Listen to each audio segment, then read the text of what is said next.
देखिए हर खबर यहीं पर, सब्सक्राइब कीजिए TV9 भारतवर्ष। मुद्दे पर चर्चा करने के लिए हमारे साथ ये तमाम खास मेहमान जुड़ रहे हैं। हमारे साथ जुड़ रहे हैं नलिन कोहली साहब, बीचों बीच ऊपर आपको नजर आ रहे हैं, भारतीय जनता पार्टी के प्रवक्ता। बहुत स्वागत है आपको। आपका अखिलेश प्रताप सिंह साहब, बड़े दिनों बाद, काफ़ी आत्मीय परिचित मेरे, बहुत दिनों बाद आपसे मुलाकात और बात आज होगी। बहुत स्वागत है आपका।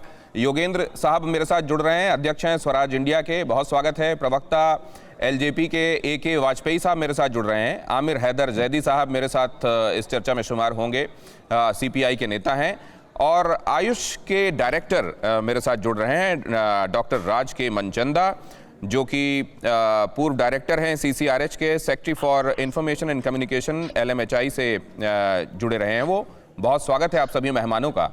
और सबसे पहले तो मैं यही समझ लूं कि क्यों राहुल गांधी को इतने विलंब से आकर वो बातें कहनी आवश्यक लगीं, जो पहल तो ये लगा कि क्या ये लोगों को पता नहीं है क्या जो वो कह रहे हैं, लेकिन इसके अलावा और सूरत क्या है, जो किया जाना चाहिए वही तो किया जा रहा है, उनके अपने स्टेट्स ने भी यही किया है। फिर ऐसा क्यों कि उनको आकर इस बात को अंडरलाइन करके आज कहना पड़ा? क्या उनकी प्रेस कॉन्फ्रेंस से पहले और प्रेस कॉन्फ्रेंस के बाद क्या लोगों की समझ में कोई विशेष अंतर आया है अखिलेश जी? अब पता नहीं, लोगों के समझ में तो आया होगा। आपके समझ में जो विशेष दिखा है वो मैंने आपके प्रोमो में सुन लिया और कारण भी समझ लिया, आपकी पीड़ा भी समझ में आ गई, देश को भी समझ में आ गया होगा। प्रोमो में जो दिखाया, पूरा हिंदुस्तान, पूरी दुनिया राहुल के सहयोग और सुझाव की तारीफ कर रही है। अच्छा, लेकिन होता क्या है कि सुल्तान को सुझाव ये बर्दाश्त नहीं है। कोई सुझाव भी दे, ये कैसे उनके और उनके टीम को अच्छा लगेगा? ये समस्या यहीं आके रुक जाती है। जब कोई व्यक्ति, हमें ये प्रकृति का ये सिद्धांत है, हर अयोग्य व्यक्ति अपने से योग्य व्यक्ति से डरता और घबराता है, चाहे वो खेल हो, चाहे राजनीति हो, चाहे जो भी पेशा हो। तो ये भय वाजिब है आप लोगों का या मोदी जी के लोगों का, ये भय वाजिब है कि उन्हें डर आता है कि ये इन्होंने तो बड़ी अच्छी अच्छी बातें कर दी, हम तो ये नहीं बता पा रहे हैं।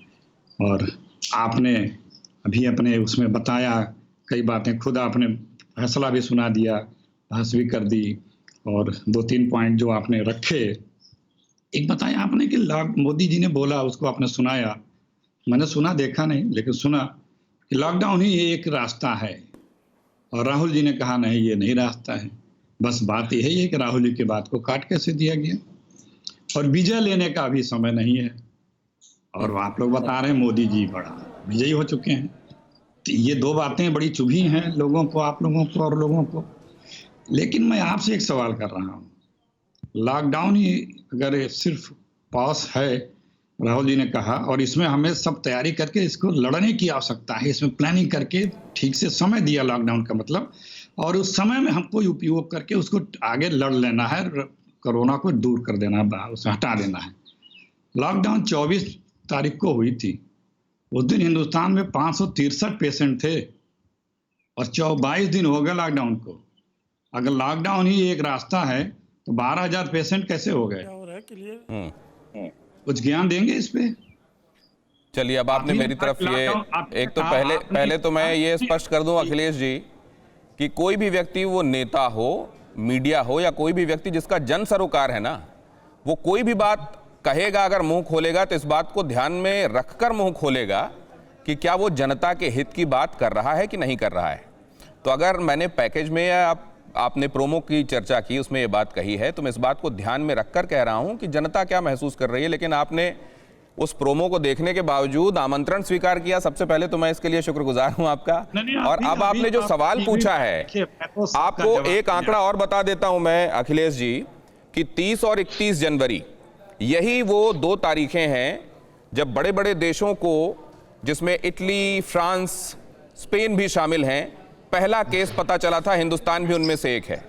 लॉकडाउन के बाद हिंदुस्तान के आंकड़े क्या कहते हैं और बाकी देशों के आंकड़े क्या कहते हैं, ये आपके समक्ष है। मैं नहीं कह रहा हूं, ये आंकड़े हैं, ये मेरा प्रोमो, मेरी रिपोर्ट नहीं कह रही है, ये आंकड़े हैं। लेकिन इस सवाल को लेकर मैं नलिन जी के पास जाना चाहूंगा। नलिन साहब, लॉकडाउन को आप लोग थंब रूल मान रहे हैं, लॉकडाउन को आप लोग विक्ट्री मान रहे हैं, लॉकडाउन सिर्फ एक पड़ाव है, आप इसको मंजिल मान रहे हैं? ऐसा किसी ने नहीं कहा, लेकिन राहुल गांधी जी की एक अद्भुत और एक बिल्कुल अपने से परे, सबसे परे हटकर एक समझ है और एक सोच है, और इसकी कई हमें उदाहरण पिछले कई वर्षों में लगातार मिले हैं। जैसे आलू को लीजिए, एक तरफ डालिए, दूसरी तरफ सोना लीजिए। ये आदरणीय उनका मोदी बयान जी है, ने मेरा कहा था नहीं है। जनाब, वो उदाहरण दे रहे और थे। ये झूठ की मैंने तो बैटरी का फर्क क्या है? मैंने किसी को टोका नहीं। अखिलेश जी, आप वरिष्ठ हैं, नहीं, बड़े नहीं, हैं, ये सम्मानीय बोलोगे है। जब, मैं आपने देखो, पूरी अपनी बात कही, मैं आप अपनी बोलने पूरी को बात कहूं। स्वतंत्र हैं, डिबेट का मुझे आनंद आरोप जो लगाने है को स्वतंत्र जनता नहीं है। लेगी। आपको क्या जल्दी पड़ गई मुझे आप बीच में झूठे, टोकने की? अड़ी सोमवार से शुक्रवार शाम 6 बजे सिर्फ TV9 भारतवर्ष पर।